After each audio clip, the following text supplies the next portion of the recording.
Hi ಸ್ನೇಹಿತರೆ, common man ಶೋನ ಎರಡನೇ ಆವೃತ್ತಿಯ ಎರಡನೇ ವಿಡಿಯೋಗೆ ನಿಮಗೆಲ್ರಿಗೂ ತುಂಬ ಪ್ರೀತಿಯಿಂದ ಸ್ವಾಗತ. ಸೊ ಇವತ್ತಿನ ನಮ್ಮ ವಿಷಯ ಏನಂತ ಹೇಳಿದ್ರೆ ಬಿ ಜೆ ಪಿಯ ವಿನ್ ಮತ್ತು ಆರ್ ಎಸ್ ಎಸ್, ಇದು ನಮ್ಮ ಇವತ್ತಿನ ವಿಷಯ. ನಿಮಗೆಲ್ರಿಗೂ ಗೊತ್ತಿದೆ, ಡೆಲ್ಲಿ ಎಲೆಕ್ಷನನ್ನು ಬಿ ಜೆ ಪಿ ಗೆದ್ದಿದೆ. Absolutely it's a tremendous victory. There is no second talk about that. ಎಲ್ಲ ಮೀಡಿಯಾ ನೆಟ್ವರ್ಕ್ಗಳು, ಎಲ್ಲ ನ್ಯೂಸ್ ಮ್ಯಾಗಝಿನ್ಗಳು ಕೂಡ ಬಿ ಜೆ ಪಿ ಮತ್ತು ಮೋದಿ ವಿರುದ್ಧ, ಅಂದರೆ ಮೋದಿ ಸುತ್ತ ಗಿರ್ಗಿಟ್ಲೆ ಹೊಡಿತಾ ಇದ್ದಾವೆ. So we are not media, so let's be opposition for today.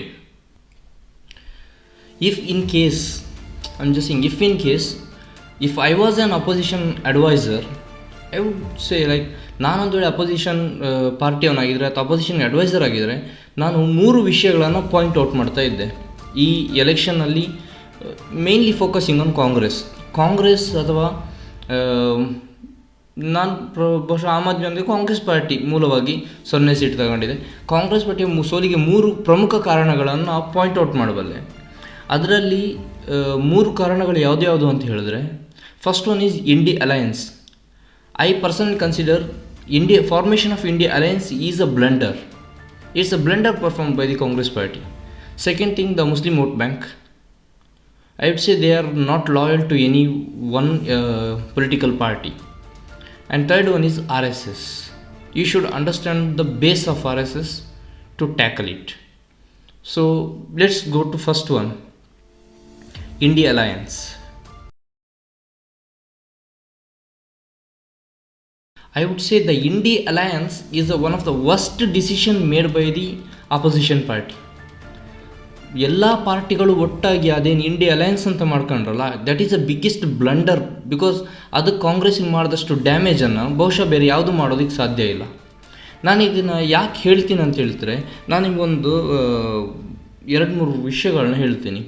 ಮೊದಲನೇದಾಗಿ, ಯಾವಾಗ ನೀವು ಇಂಡಿಯಾ ಅಲಯನ್ಸ್ ಅಂತ ಮಾಡಿ ಎಲ್ಲ ಪಾರ್ಟಿಗಳು ಒಗ್ಗಟ್ಟಾಗಿ ಒಂದು ಬಿ ಜೆ ಪಿ ವಿರುದ್ಧ ನಾವು ಹೋರಾಡ್ತೀವಿ ಅಂತ ಹೋದರೂ, at that time it self ಜನರಿಗೆ ಅದು ಮನಸ್ಸಲ್ಲಿ ಫೀಲ್ ಬಂದು ಅಂದರೆ ಇಟ್ಸ್ ಬೇಸಿಕ್ ಒಂದು ಮನಸ್ಥಿತಿ. ಅದು ತುಂಬ ಬಿ ಜೆ ಪಿ ತುಂಬ ದೊಡ್ಡ ಜೈಂಟ್, ಅದು ತುಂಬ ಶಕ್ತಿಶಾಲಿ. ಎಲ್ಲ ಪಾರ್ಟಿಗಳು, ಚಿಕ್ಕ ಪುಟ್ಟ ಪಾರ್ಟಿಗಳು ಒಗ್ಗಟ್ಟಾಗಿ ಹೋರಾಡ್ತಾ ಇದ್ದಾವೆ ಅಂತ ಅನಿಸುತ್ತೆ. ಯಾವಾಗ ಸ್ಟೇಟ್ ಎಲೆಕ್ಷನಲ್ಲಿ ನೀವೆಲ್ಲ ಬೇರೆ ಬೇರೆಯಾಗಿ ಹೋಗ್ತಿರೋ, ಆಗ ಒಂದು ದೈತ್ಯ ಶಕ್ತಿ ಮುಂದೆ ಇವರೆಲ್ಲ ಸಣ್ಣ ಪುಟ್ಟವರು ಇವರಿಗೆ ಯುದ್ಧ ಮಾಡೋದಕ್ಕೆ ಆಗೋದಿಲ್ಲ ಅನ್ನೋ ಮನಸ್ಥಿತಿಗಳು ಜನಗಳಿಗೆ ಬರುತ್ತೆ. ನೀವು ಇತಿಹಾಸ ತೆಗೆದು ನೋಡಿ, ಯಾವತ್ತೂ ಕೂಡ ಕಾಮನ್ ಆಗಿ ಜನಗಳು ಯಾರು ಹಿಂದೆ ಅಟ್ರಾಕ್ಷನ್ ಆಗ್ತಾರೆ ಅಥವಾ ಯಾರು ಹಿಂದೆ ಹೋಗ್ತಾರೆ ಅಂತ ಹೇಳಿದ್ರೆ, ಯಾರು ತುಂಬ ಬಲಶಾಲಿ ಇರ್ತಾನೋ ಅವನ ಹಿಂದೆ ಹೋಗ್ತಾರೆ. It's a basic mentality of a human being. ನೀವು ಯಾವಾಗ ಇಂಡಿಯಾ ಅಲಯನ್ಸ್ ಮಾಡಿ ಮತ್ತೆ ಕಿತ್ತಾಡ್ಕೊಂಡು ಬೇರೆ ಬೇರೆ ಆದಾಗ, ಬಿ ಜೆ ಪಿ ಒಂದೇ ಆಗಿದ್ದಾಗ ಜನರ ಆಟೋಮ್ಯಾಟಿಕ್ಕಾಗಿ ಇದ್ರ ಹತ್ರ ಅಟ್ರಾಕ್ಟ್ ಆಗ್ತಾರೆ. ಇದು ನಾವು ಇಂಡಿಯಾ ಅಲಯನ್ಸ್ಗೆ ಇರಬೇಕಾದ ಮೊದಲ ತಪ್ಪು, ಇಂಡಿಯಾ ಅಲಯನ್ಸ್ ಮಾಡಿದ್ರಲ್ಲಿ.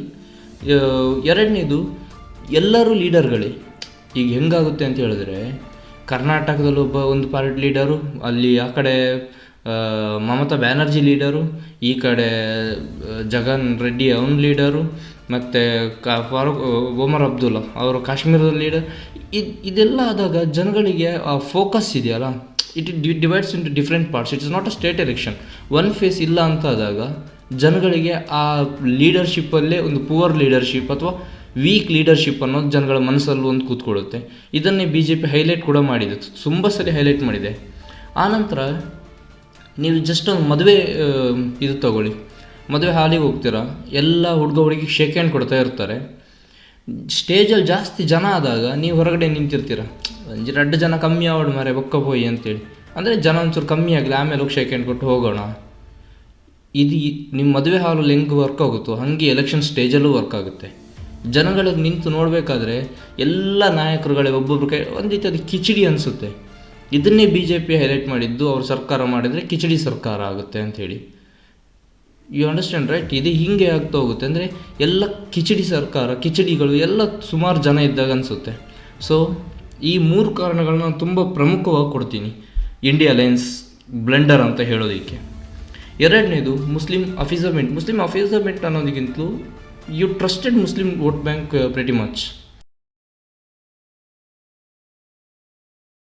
ನೀವು ಡೆಲ್ಲಿ ಎಲೆಕ್ಷನ್ ರಿಸಲ್ಟ್ ತಗೊಂಡು ನೋಡಿ, ಎಲ್ಲಿ ಮುಸ್ಲಿಮರ ವೋಟ್ ಬ್ಯಾಂಕ್ ಇದೆಯೋ ಅಲ್ಲಿ ಆಮ್ ಆದ್ಮಿ ಪಾರ್ಟಿ ಗೆದ್ದಿದೆ, Congress ಗೆದ್ದಿಲ್ಲ.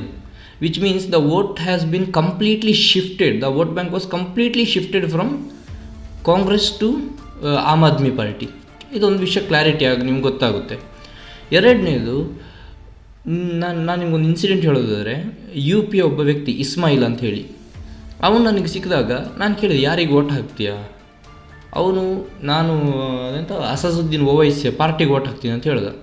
In fact I got shock. ನಾನು ಹೇಳಿದೆ, ಅಲ್ಲ ಮರೆ, ಅಖಿಲೇಶ್ ಯಾದವ್ ಇದ್ದಾರೆ, ಅದು ಬಿಟ್ಟರೆ ಕಾಂಗ್ರೆಸ್ ಪಾರ್ಟಿ ಇದೆ, why you choose Asaduddin ಓವೈಸಿಸ್ party ಅಂತ ಕೇಳಿದರೆ ಅವ್ನು ಹೇಳ್ತಾನೆ, ಕ್ಯೂಂಕಿ ಅವು ಮುಸಲ್ಮಾನೇನಾ, ಅಂದರೆ ಅವರವರು ಅಂತ ಬಂದಾಗ Congress doesn't matters for them.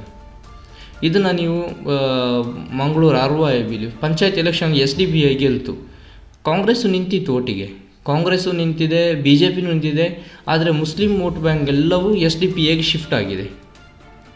SDP ಯಾಕಂತ ಹೇಳಿದರೆ ಅದು ಅವ್ರದ್ದೇ ಮುಸಲ್ಮಾನರದ್ದೇ ಪಾರ್ಟಿ ಅನ್ನೋ ಕಾರಣಕ್ಕೆ. So they are not loyal to you. ಅವರನ್ನು ಓವರಾಗಿ ನಂಬಿದ್ದು ಅದು ಎರಡನೇ, ನಂಬಿ ಇರೋ ಬರೋದನ್ನೆಲ್ಲ ಅವ್ರನ್ನ ಅಂದರೆ ಇಂಪ್ರೆಸ್ ಮಾಡೋದಕ್ಕೆ ಅನ್ನೋ ರೀತಿಯಲ್ಲಿ ನಡ್ಕೊಂಡಿದ್ದು ನನ್ನ ಪ್ರಕಾರ ಎರಡನೇ ತಪ್ಪು. ಇದನ್ನು ನಾನು ಎರಡನೇ ದೊಡ್ಡ ಬ್ಲೆಂಡರ್ ಅಂತ ಭಾವಿಸ್ತೀನಿ. ಮೂರನೇದು, I would like to go for RSS. After 2024 Lok Sabha election, the BJP's graph of election canvas was completely 100% change. It's a 360-degree turnout ಆಗಿದೆ. ಹೆಂಗಂತ ಹೇಳಿದ್ರೆ, ಹಿಂದೆ BJP ಕಾರ್ಯಕರ್ತರು ಗ್ರೌಂಡಲ್ಲಿ ಕೆಲಸ ಮಾಡ್ತಿದ್ರು. ನಾವು ಇಟ್ಸ್ RSS ನೀವು ಕೇಳಿರ್ಬೋದು, Delhi 50,000 meeting, Haryana 25,000 meeting, Maharashtra 90,000 meeting.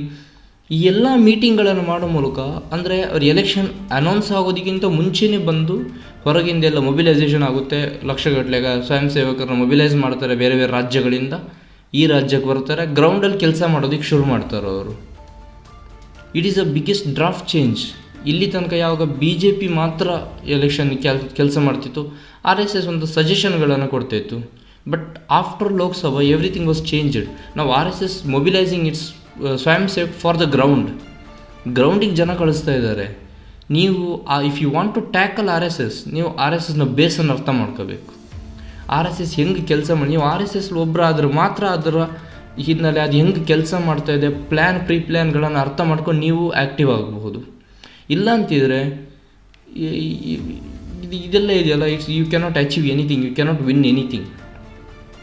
ನೀವು RSSನ ಟ್ಯಾಕಲ್ ಮಾಡಬೇಕು ಅಂತಿದ್ರೆ, ಅವರು ನೋಡಿ ಮೊಬಿಲೈಸ್ ಮಾಡ್ತಾರೆ. ಅವ್ರು ಒಂದು ಚಿಕ್ಕ ಮೀಟಿಂಗ್ಗಳನ್ನು ಒಂದು 5 ಜನ 10 ಜನರನ್ನು ಸೇರಿಸಿ ಮೀಟಿಂಗ್, ಅದೇ ರೀತಿ ಮಾಡ್ತಾ at least they will reach 3 to 4 lakh people in ಒಂದು ರಾಜ್ಯದಲ್ಲಿ 3 ರಿಂದ 4 ಲಕ್ಷ ಜನರನ್ನು ರಾಜ್ಯಾದ್ಯಂತ ಆ ಚಿಕ್ಕ ಡೈರೆಕ್ಟ್ ಕಾಂಟ್ಯಾಕ್ಟಲ್ಲಿ ಮೀಟಿಂಗ್ಗಳನ್ನು ಕರೆದು ಡೈರೆಕ್ಟ್ ಕಾಂಟ್ಯಾಕ್ಟಲ್ಲಿ ರೀಚ್ ಆಗ್ತಾರೆ.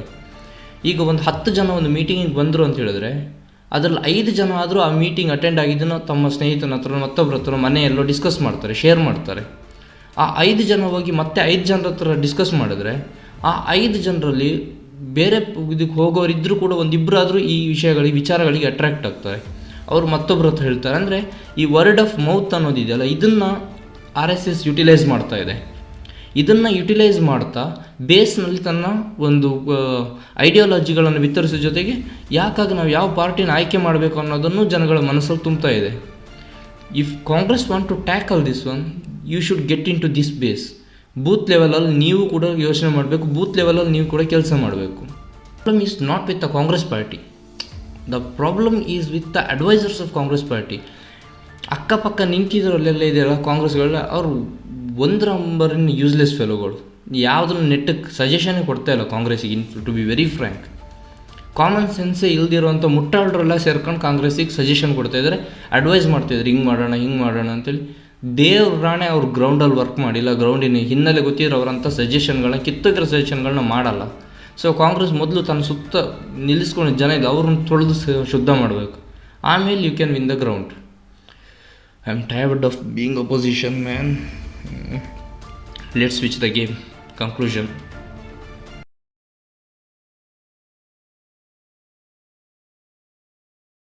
When it comes to conclusion, I would like to say conclusion is in the base. ನೀವು ನಿಮ್ಮದೇ ಪಾರ್ಟಿಯ ರೇವಂತ್ ರೆಡ್ಡಿಯನ್ನು ನೋಡಿ ಕಲ್ತ್ಕೊಳ್ಬೇಕು.